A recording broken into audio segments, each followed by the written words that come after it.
2 days, our speakers are going to show what an incredible mistake it would be for Washington to go down California's reckless path. And our lineup of speakers are going to discuss free market ideas that, despite our current political dynamic, can bring the parties together around solutions that will benefit all Americans. So, to lay the foundation for our conference, I'd like to introduce the Honorable Dan Kolke to offer some opening comments. Dan is a PRI board member and the chair of our California Reform Committee. He's a retired partner with Gibson, Dunn, and Crutcher. He served for 5 years as an associate justice of the California Court of Appeal, Third Appellate Division. Back in the day, he also served as legal affairs secretary and counsel to Governor Pete Wilson, and he acted as Governor Arnold Schwarzenegger's lead negotiator for tribal state compacts. Dan, over to you. Thank you so much for joining us today. Thank you, Tim. And thank all of you for joining us here for PRI's third annual California Ideas in Action Conference. As Tim mentioned, we are meeting here today virtually as a new administration is taking office that is friendly to more government regulation of the economy, the environment, energy, and healthcare in a country whose prosperity was based on less government regulation, limited government, and free markets. It is no coincidence that the year of this country's birth, 1776, was not only the year of the Declaration of Independence, but it was also the year that Adam Smith published his famous book, Wealth of Nations.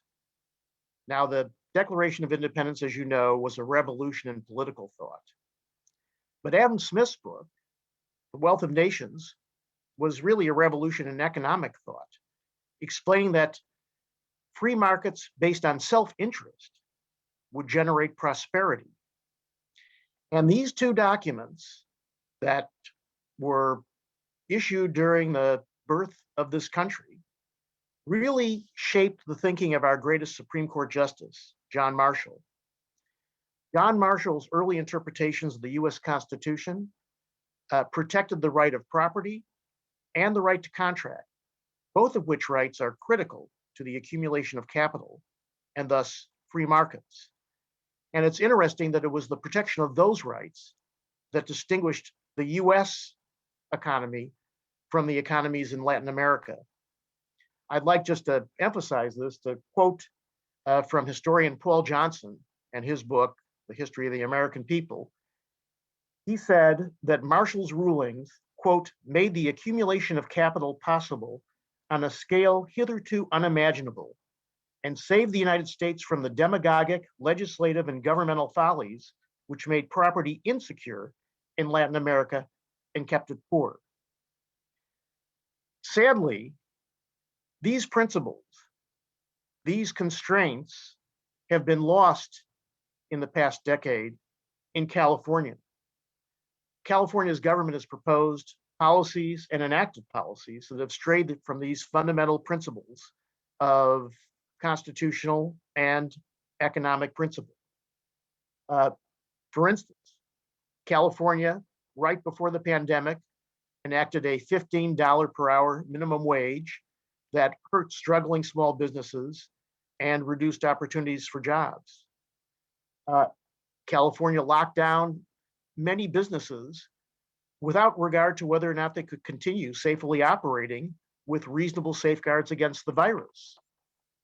California, over the past 10 years, has enacted energy mandates that have increased the cost of energy while reducing its reliability and diverting funds that could have been used to strengthen our energy infrastructure, which can spark wildfires. Now get that. That is really a trick. A product where you increase the price and make it less reliable.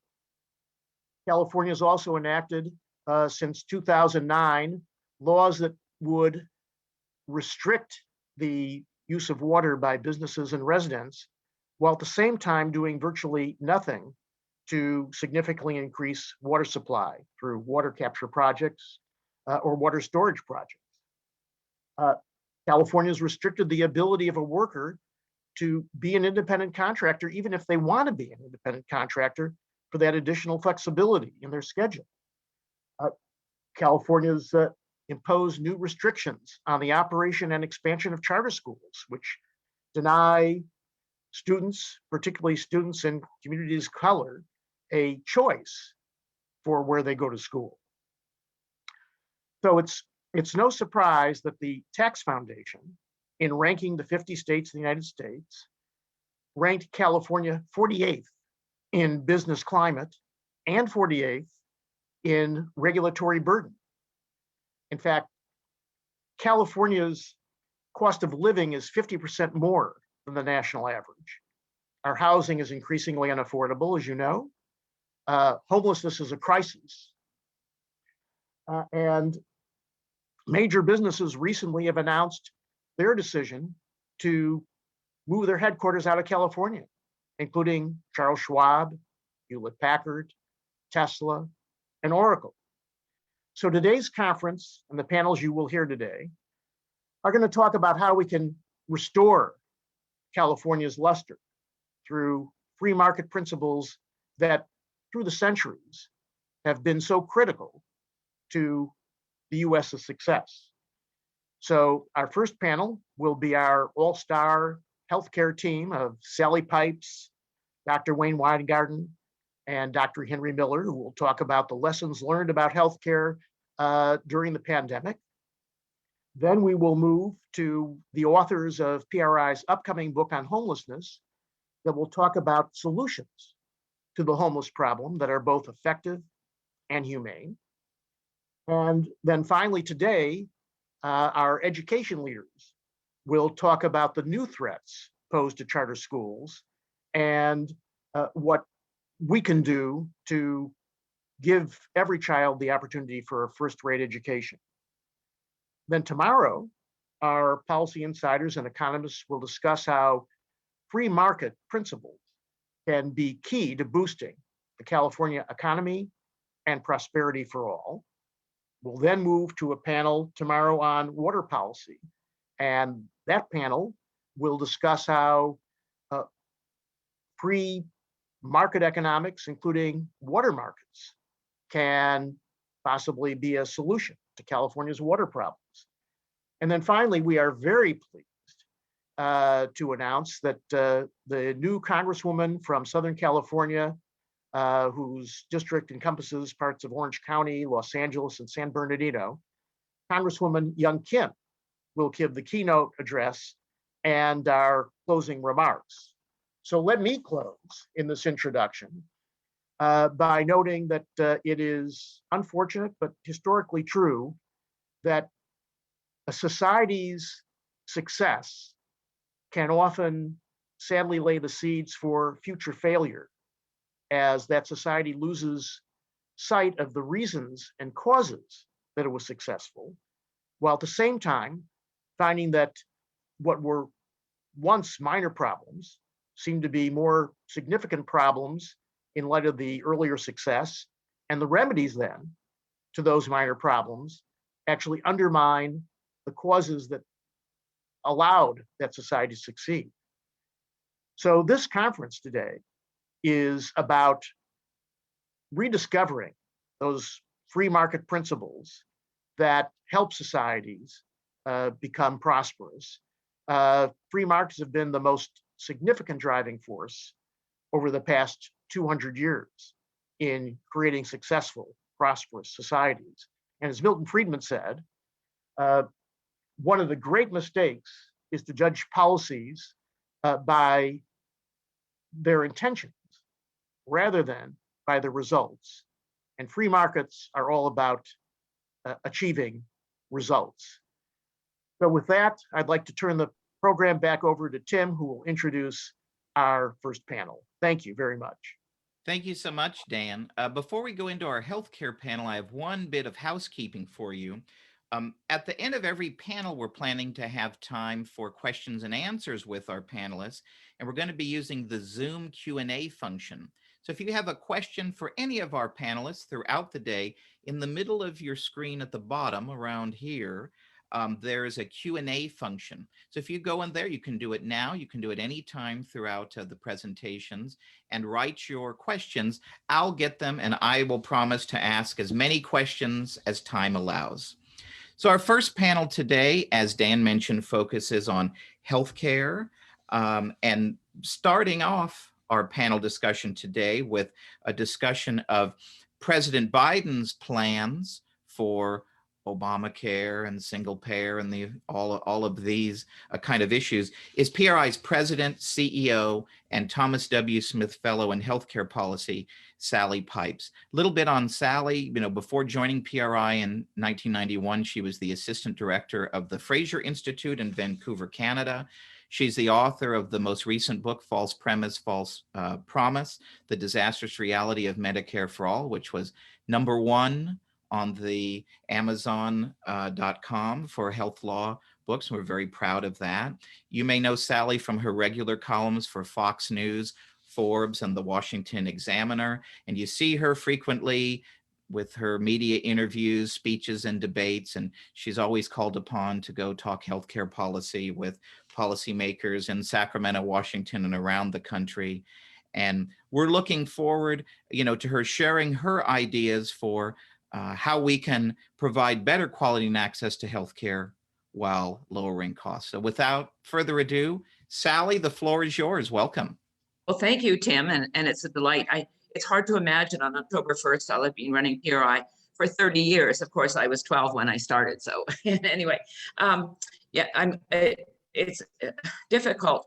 It's going to be difficult to talk about how we can bring free market approaches to healthcare right now with the current team in office, both in Washington and in Sacramento. But anyway, it's hard. I can't actually believe that the Biden administration has only been in office for 2 weeks and a day. They've done a lot in the first 2 weeks, and I hope some of the bad things that they're doing are going to slow down. The Democrats' victory in the 2 Georgia Senate races, which was a bit of a surprise, basically put the hands of the Senate into the Democrats. And while that split is 50-50, Vice President Kamala Harris has the power to cast any deciding vote and break a tie. And as everyone on this probably knows, Kamala Harris was the Attorney General in California. She is a very progressive person. And she, of course, was a big supporter of Medicare for all, single payer. In the Senate, she signed on to Senator Sanders' 2 Medicare for all bills in 2017 and in 2019. It is going to be very, very difficult because of the razor thin edge in both the House and the Senate for the Biden team to get through Congress Medicare for all, or Biden's building on Biden care with his public option. And I think also there are a couple of senators that are Democrats that probably would not go for a couple of these things. And one is the Democratic senator from West Virginia, Mr. Joe Manchin. So he is very much said he's against single payer and even some of the things in the stimulus. So cheers to Joe Manchin, and maybe he should switch to the Republican Party. But there are many, many things that the Democrats can do to turn Obamacare into Biden care. And they're going to command huge sums of taxpayer dollars. So let's take a quick look at Biden's agenda. Unlike his the single payer goal that Senator Sanders had, remember during the campaign, Biden said, "Oh, I don't like Medicare for all, I'm not for that."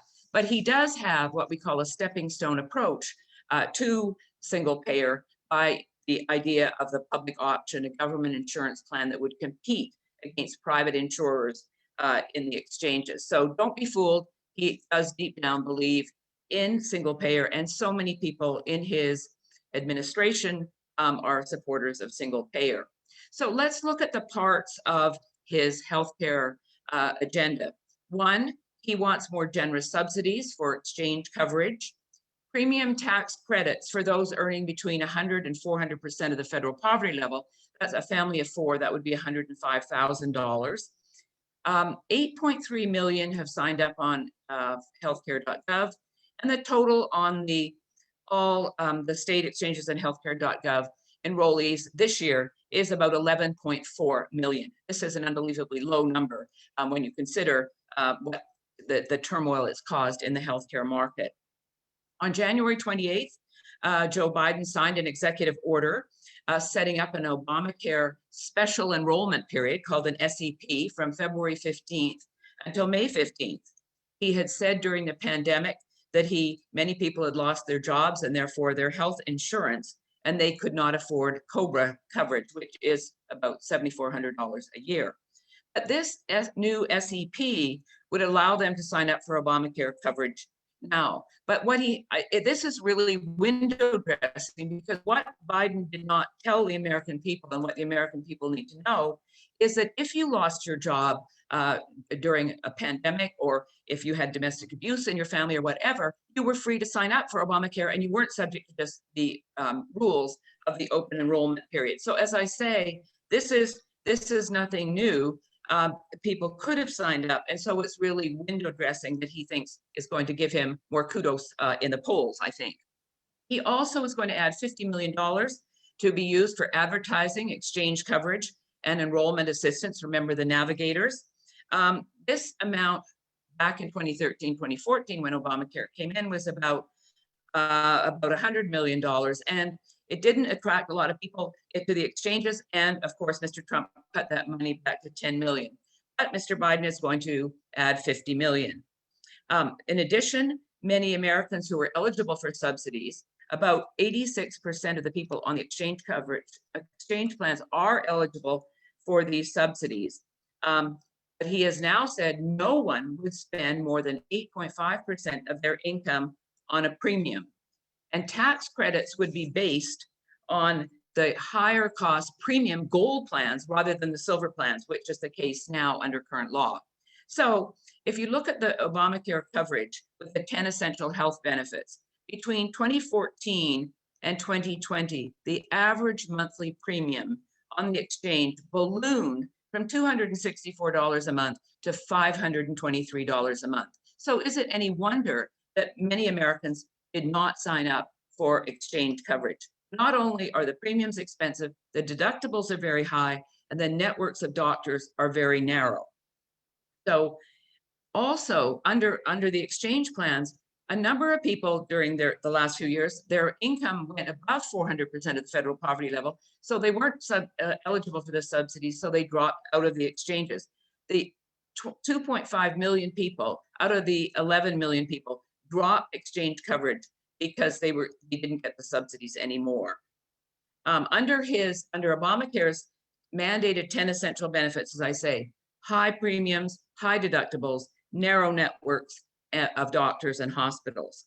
I think the Democrats are also going to try and expand Medicaid. You know, under Obamacare, only 12 states did not expand their Medicaid plans. I think Mr. Biden is going to entice the remaining 12 states into Medicaid expansion by offering to pay 100% of the premium. You know, the other states, the coverage went down to 90%, but he's going to try and entice them into Medicaid.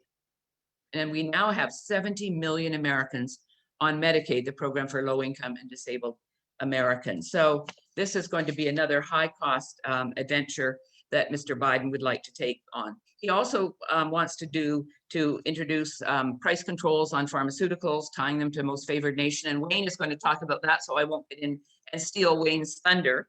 But anyway, those are drug importation from Canada. Joe Biden also said that he wants to reduce the age of eligibility for Medicare from age 65 down to 60.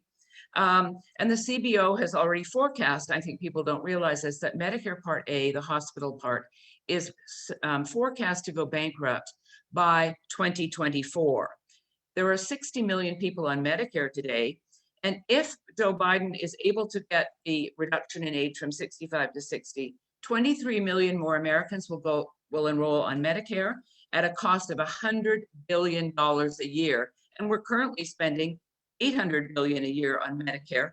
And as many people know, particularly if you're on Medicare or about to join Medicare, 1 in 3 new Medicare eligibles cannot find a doctor because doctors are reimbursed at about 40% below what they get paid for treating private patients. The other thing is that for those people who lost their jobs, as I mentioned, he's expanded the special enrollment period, but he is also talking now about providing subsidies for that COBRA coverage, which, as I mentioned, is about $7,400 a year. He wants to subsidize COBRA payments through September of this year. Just a few, Tim, how much time do I have left? I know we're on a tight schedule. Just a few more minutes. Okay, good. Well, just a couple of things. Biden's public option plan, a government-run insurance plan that would compete against private insurers. He wants the government to provide this public option, which will ultimately crowd out private insurers because the government will price their plan cheaper than private insurers can provide it. And so private insurers will have to be paying more and more, and ultimately will be crowded out of the plan, and we'll all be left in what, of course, Mr. Sanders, AOC, Kamala, and even Joe Biden want. We'll all be left in a single-payer healthcare system. Just a couple of words about the nominee for the Secretary of Health and Human Services. That's Javier Becerra. Many of you know his name and his reputation. He is a big supporter of Medicare for All, both when he was in the California Assembly, 24 years in the House. He's very much a supporter of Bernie Sanders's Medicare for All plans. He has brought, as California Attorney General, he took over in 2017 when Kamala was elected to the Senate. He's brought more than 100 lawsuits to the courts. He doesn't, against association health plans, against short-term limited duration plans. And then, of course, there's the major Supreme Court case, which is the first hearing was held on November 10th. And he is very much saying, and along with 20 other state AGs, that the law Obamacare is constitutional, even though the individual mandate has been removed. So he is a big supporter of more government. And I think Senator Tom Cotton is he's sending around a letter saying, please say that Javier Becerra would not be a good Secretary of HHS. He has no health experience, and he is a lawyer who supports all of these terrible things. So I'm hoping that he doesn't get through the nomination process. But of course, one never knows. You could get someone even worse. But I think Javier Becerra would be a bad person. So just to close, and I answer any questions later, I would like to say that if you look at the way the government, both federal and state, handled the pandemic, the private sector brought those vaccines to emergency use authorization within 9 months. Moderna, Pfizer, J&J is coming up, AstraZeneca. And yet the federal and the state governments have botched the distribution and the administration of the vaccines. So if you think you want the government to fully take over your healthcare system, just look at the microcosm of what they did with the vaccines during the pandemic. So Tim, with that, I'll stop. So much more to say, but there's only so much time, and I don't want to steal from Wayne or from Henry. Well, Sally, thank you so much for that. And again, a reminder, if you watching have any questions for Sally or any of the other panelists, use the Zoom Q&A function that's in the middle of the bottom of your screen. Now I'm happy to turn things over to our Dr. Wayne Weingarten, who is the director of PRI's Center for Medical Economics and Innovation, and also a PRI Senior Fellow in Business and Economics. We give him so much to do. I don't know when he finds time in the day to do it all, but he has a very interesting presentation on all of these topics for us as well. So Wayne, with that, the floor is yours. That's great. Thanks so much, Tim. And I'd like to welcome everyone as well. And thank you so much for coming. Sally, as always, ended that perfectly in terms of lead-in of what I'm going to say, which was she was talking about private markets and the ability of private markets to actually deliver what we want. Right? In terms of healthcare, what we want is a more affordable, more innovative, higher quality of care, lower cost. And that's when you talk about, all these government programs, that's what they claim they want, but they're not going to be able to achieve it. I just have a few minutes with you here today, but what I wanted to do is start by talking about what we should be talking about. How do we create a more entrepreneurial healthcare sector, a more market-driven healthcare sector to actually kind of improve outcomes?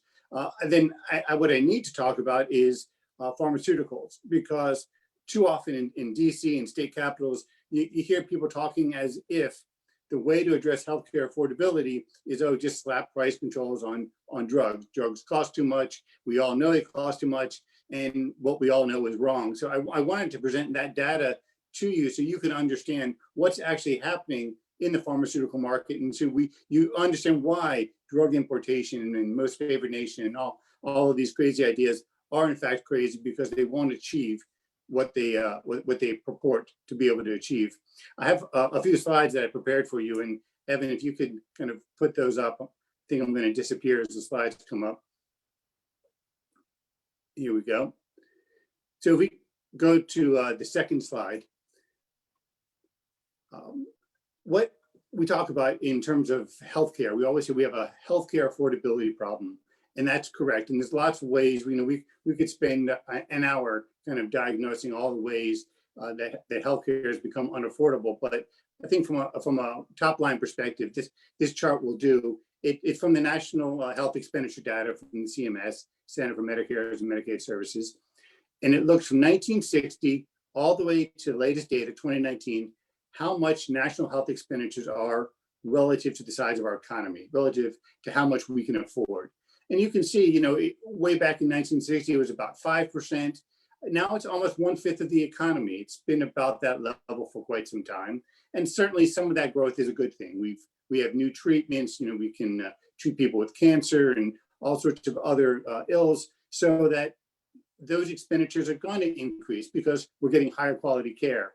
But at 20% of the economy nearly, you're talking about a level that's much higher than any of the other OECD or major industrial economies. And there's just a tremendous amount of fat in there. So we know we're spending too much on healthcare. If we go to the next slide, typically what you hear in the debate is, oh, it's drugs are driving our healthcare problem.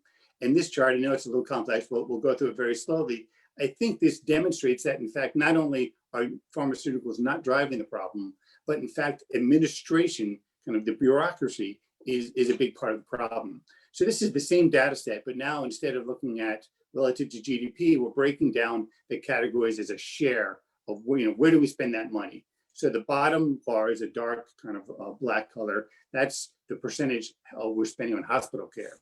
And that also includes infusion drugs. The bar on top of that are professional services. So these are doctors, nurses, physicians, assistants. And you can see those kind of like the core of people think of when we talk about healthcare.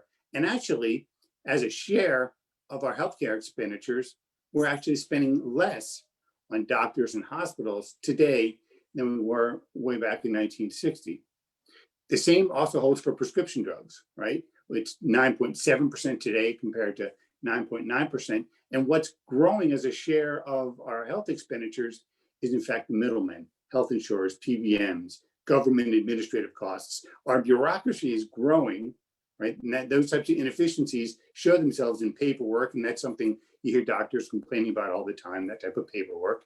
And that's growing. And that's actually a big part of the problem. So when you hear people saying, oh, we need Medicare for all and Biden's plan and all these other ill-founded ideas, they're actually doubling down on what's kind of one of the underperformers in terms of healthcare expenditures. What we actually need, if we go to the next slide, is the exact opposite. And one of my favorite quotes from the president is, in this present crisis, right, government's not the solution, it's the problem. Right? And when I think that's no more applicable than to our healthcare system, right? Government is paying 41% of all the costs now, and those costs that they don't pay, they're going to fundamentally influence. So government is created the current healthcare system. They are responsible. Doubling down on that makes no sense. And if you look at where we've seen entrepreneurship, and this is where I think the idea, the title from the presentation really comes into play. If you look at what telehealth has done during COVID-19, if you see how quickly vaccines have come to patients, all of that is driven by the private healthcare sector. All that was enabled with getting regulations out of the way. And when we do that, we see the potential. We're not actually allowing that to occur naturally over time, and that's where we're seeing the lack of affordability. Another really important example of gene therapies. I mean, here we have cures to diseases. One of the, if you look at spinal muscular atrophy, SMA, which is a degenerative disease, it impacts infants and little children, causes paralysis and death. We now have a cure for that because of gene therapies. This is what the entrepreneurial sector is doing. And so as opposed to Biden care, if we go to the next slide, what we actually need is to improve on the entrepreneurial incentives in our healthcare sector. What does that mean? That means we need new payment models. So that instead of doing our fee for service, we're actually having some sort of pay for performance, where we're actually change how insurance works, taking it away from the current kind of prepaid healthcare that we have now, and actually have true financial insurance that insures against the financial risks of becoming sick or injured, and that we're distinguishing that service from the routine health services that we get. All of these can only be enabled on the demand side if we really expand our health savings accounts. Because right now, the third-party payer system means that patients aren't the demand side, insurers are. And by definition, when you have that type of interference in the market, you're not going to have a system that serves patients. You're going to have a system that serves insurers. And then on the provider side, the supply side of the market, if you will, we need to deregulate. The physician state licensing laws, I mean, that was one of the main obstacles to telehealth. There's others, that was a big one. When we reduced that obstacle, look at all the telehealth we've had during COVID, right? Scope of practice laws, allowing physicians' assistants to do more that they are actually trained to do. Getting rid of crazy requirements for government permission to purchase equipment. All of this type of deregulation will energize the market and actually create an entrepreneurial system that can help address the affordability issues. Instead of talking about this, and this is the conversation we should be having, right? Not about Biden care, not about Medicare for all, but how do we empower patients and how do we empower doctors? But one of the main conversations we are having, if we go to the next slide, is talking about drug affordability. And what that conversation is basically saying is we need price controls. But whether you hear about importation from Canada, that Colorado and Florida think they're going to do, or price indexing, which was in the previous administration that they were going to do, all of Medicare for all of these are just forms of price controls. And price controls, by definition, wherever it's tried, whether it's rent control, whether it's minimum wage, whether you put it on healthcare, always comes with large and adverse consequences. It's not going to solve the problem because you're just basically kind of interfering with the kind of the efficient market process. We end up seeing reduced quality and increased overall costs. What it also doesn't do is it doesn't actually go through and understand what's happening in the pharmaceutical market and distinguish between the actual cost of medicines and the cost of medicines for patients, because that distinction is key if we're going to actually meaningfully improve kind of where the drug market isn't working. The first thing we need to realize, if we go to the next slide, is that for most traditional medications, the medications we purchase over the counter, right, most of those medicines are generics. Generics are low-cost versions of the branded drugs, right? And as of right now, 90% of all prescriptions that are filled at a pharmacy are generic. What does that mean? Well, the vast majority of those, over 95%, are $20 or less. And according to Express Scripts, their average kind of member out-of-pocket cost is $11.75 for a 30-day supply. So the first thing we have to realize is when we talk about the drug affordability issues, that it is a tailored problem. Most people who need drugs have access to drugs with out-of-pocket costs, and that's key, with out-of-pocket costs that are really quite affordable. Now, where the problem occurs is that there's specific medicines, we'll talk about those in a second, whose prices are very expensive. If we go to the next slide, and we really don't have time to get into this, but I'd be happy to send all of the things we've written about this that can help you get more details. There's two fundamental prices in the pharmaceutical market that you have to understand: the list price and the net price. The list price is what the manufacturers announce. The net price is includes all of the discounts that have been paid. The problem is those discounts don't go to the patients; they go to the insurers. The patient's costs are based on the list price, not the net price. Again, this gets into very detailed in terms of formulary placements, things of that nature, and kind of what happens when you obstruct a market, when you create not an open market that's transparent, but you create an opaque market where there's a lot of complexity. But for now, let's just take it that patients are paying off the list price. And as you can see from this chart, right? And when you hear people saying, oh, the price of drugs are going up so much, they're referring to list price. Any study, like that new RAND study that came out, anytime you read in the news, somebody saying drug prices are going excessively, they're looking at list prices. Okay? The cost of the system is the net price. And as you can see, for the past 3 years, net prices have been going down. But since patients out of pocket is based on list price, those patients who require expensive medicines are actually are reaping the adverse consequences. If we go to the next slide, we can see what those kind of drugs are specialty drugs, mostly biologics. These are the drugs that are helping us treat cancer, autoimmune diseases. All sorts of amazing discoveries have happened in terms of the specialty drugs, but they are actually, especially because biologics are very difficult to make, they are expensive. And so you can see traditional drugs where you have mostly generics, the group of columns all the way to the left is cost, right? The price, change in unit cost, change in price. We can see prices for those drugs are going down. What's driving us is those tailored costs, those patients who need the specialty drugs. That's where prices are increasing. We also see that's where utilization is increasing. So it's these specialty drugs that are high cost, right? Small minority of patients who acquire these drugs, they're high cost. And since it's tied to those list prices, not the net prices, in effect, there's an inequitable cost shift. And to kind of get a sense of what is going on there, if we go to the next slide, and I think when I discovered this statistic, it was really light bulbs went off, right? If you look at total hospital expenditures in 2019, right, which is what systemically we care about, we spend 3 times as much in hospitals, 1.2 trillion, compared to the 370 billion on prescription drugs. So from a systemic basis, you say, okay, we spend more on hospitals and that's what we need to focus on. But patients don't care about the total expenditures. They care about out of pocket. And the adverse, all of these like adverse incentives, what we see is that out of pocket, patients' costs are 50% higher for prescription drugs, 54 billion, compared to the 36 billion for hospital care. That's why patients care about drugs, and that's why it's a big issue. When people talk about affordability, we focus on drugs, but you can see that the problem is that there's an inequitable cost shift.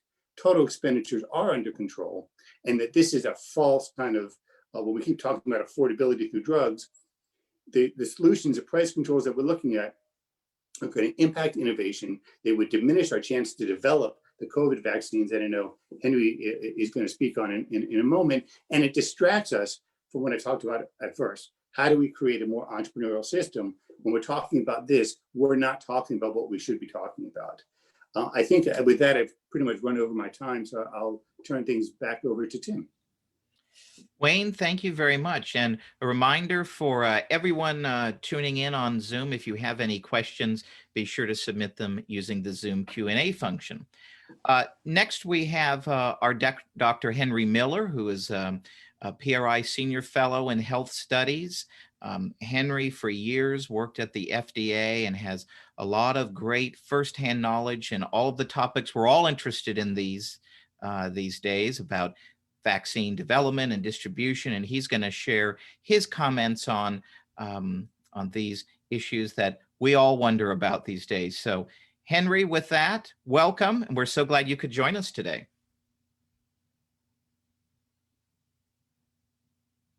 Well, Evan, I think he's still on mute.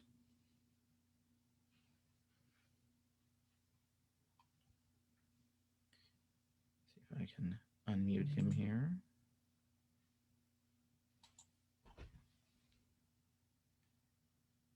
Oh, well, it looks like we're having a technical difficulty at the moment. So as we're figuring out getting Henry in here, let me ask a question that just came in for Wayne from Bob. He wants to know kind of a clarifying question. net price not going down, net price growth going down, correct? Not correct. The one, I love that chart, but it actually is more appropriate for it to be columns, not lines. So that is the negative net prices or the negative signs for the net prices is actually the percent change from year to year. So I know the line is a little deceptive, and I think more appropriately it should be a column. So no, net prices for drugs have been declining. So we've had an actual decline in the price of drugs on a net price basis. And those are the branded drugs, not just the generics. A question for Sally. You've written about this before. Governor Newsom has created this commission to explore how California might implement a single payer system. Is there any update on this? And in your view, how would a Medicare for all system hinder healthcare in California? Well, thanks, Tim. Yes, well, the commission, which I wasn't appointed to, even though they said they were going to have a broad array of different views. The chap that I debated from Berkeley is on the commission, but as I say, I am not. The commission, of course, is on standstill right at the moment because it was sort of overtaken by the coronavirus. So I think there are 13 members of the commission, all people who are extreme progressives.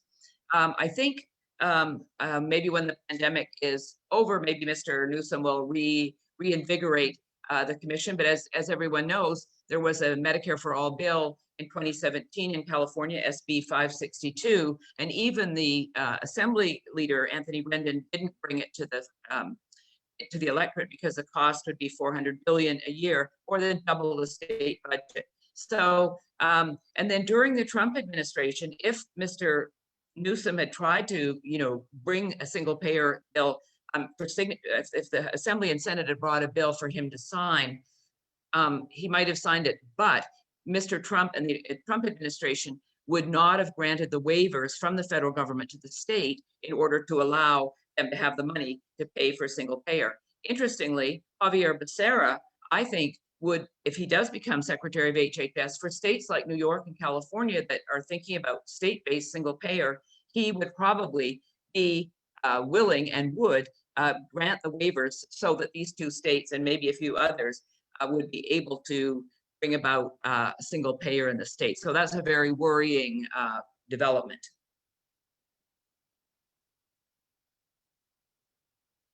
I need to unmute myself. Question for Wayne. We had a great study that we put out recently about the importance of entrepreneurship driving our healthcare system. Can you expand a little bit about kind of the premise of that study and your thoughts on this? How would more entrepreneurship improve healthcare and promote innovation? Sure, and that's what I was trying to get at very quickly with the beginning. I think one way to think about it, and I was thinking about this the other day, actually it was about a year ago before the pandemic, but I was at the doctor's office, and you think about how familiar a doctor's office is today compared to when it was 10, 20, 30, 40 years ago, right? You can walk into the doctor's office and the chairs are almost the same, the magazines laid out. The way we're delivering care has not evolved at all with the way the economy has. I mean, think about any other part of our lives, and it would almost be unfamiliar to somebody if you took them from 1970 and brought them today. Healthcare and the delivery of that isn't, and that's part of the problem, is that we need to innovate kind of how we are delivering healthcare and who's empowered to deliver healthcare services. How can we use pharmacists, physician's assistants, doctors, use all of those more efficiently? How can we use health insurance to be much more of a financial instrument rather than a prepaid healthcare? All of these things would actually fundamentally change the incentives that are in our current system. And those incentives right now are not designed to improve kind of the way we deliver healthcare. They're not designed to improve our wellness. I mean, just the fee-for-service model alone kind of locks people into a certain way of operating. So I think that's when I talked about kind of a healthcare entrepreneurship, that's kind of what I was thinking, is that creative destruction that improves our lives everywhere else all the other sectors. Think about Amazon, how shopping has changed. We haven't seen that in healthcare, and then we can. Okay, this is Henry. I think I'm in finally. You are in, Henry. Welcome. We figured out all the technical kinks. We're so happy you could make it in. I am too. Okay, thank you all for participating, and apologies for the glitches. The pandemic has offered a number of policy lessons, some of which you've heard about from previous speakers. And most importantly, they've also related our expectations, often negative expectations for the new administration in various policy initiatives. I'm going to talk mainly about the scientific and medical realm. And I think there, the most significant policy lesson has been the importance of being conservative in the sense of risk averse in the face of a pandemic. The SARS-CoV-2 virus, which of course causes COVID-19, is in a sense our worst nightmare. It's an organism that's easily transmissible, can cause serious illness and even death, and it has a long incubation period. And that enables it to spread before infected people become symptomatic. If we had taken the misguided advice early on of those who said we should let the virus spread widely, unchecked, to achieve herd immunity. Herd immunity, of course, is the point at which a sufficient portion of the population has been immunized either by natural infection or vaccines, so that the virus has difficulty finding new susceptible targets and the pandemic wanes. If we had let the virus spread widely, we would likely have reached or even exceeded the early estimates of more than 2 million deaths in the U.S. And also a word about those estimates or models. The early estimates were often criticized by people who don't understand modeling. The models change inevitably as circumstances such as the appearance of new viral variants, the imposition of public health precautions, and so on change. It's rather like using the GPS in your car. You begin your journey with an estimated time of arrival, but that changes during the course of the trip, depending on whether you're caught in a jam behind an accident or whether you drive over the speed limit and you get there more quickly. Now, recent preliminary studies from South Africa, where people who have had COVID-19 are in large numbers becoming reinfected with a new variant, indicates that the natural immune response in people who have been infected isn't making sufficient neutralizing antibodies. That's because of the new variant. But physical distancing, wearing masks, and avoiding crowds in indoor venues are among the small things that individuals can do that add up. Similarly, contact tracing by public health agencies can be extremely effective and requires little more than organization and the allocation of manpower. However, it's impractical when the level of community spread is high, as is the case currently in much of the U.S. and much of the world, in fact. Putting the South Africa and other recent variants in perspective, vaccines are likely to offer better protection than natural infection because they're designed to elicit a wider array of antibodies. But if vaccine efficacy is even slightly lower than expected from the vaccine clinical trials, and remember those trials were performed before the appearance of the new variants, that will raise requirements for herd immunity. That is, again, the percentage of the population that needs to be immunized in order to cause the pandemic to wane. The bottom line for this point is, if we fall behind the curve, the pandemic can quickly surge out of control. So we need to keep flattening that curve of infection, which accomplishes several things. it keeps our healthcare system from being overwhelmed, but also fewer infections mean less circulating virus, less viral replication, fewer mutants, and less opportunity for natural selection to spread more dangerous mutants or variants.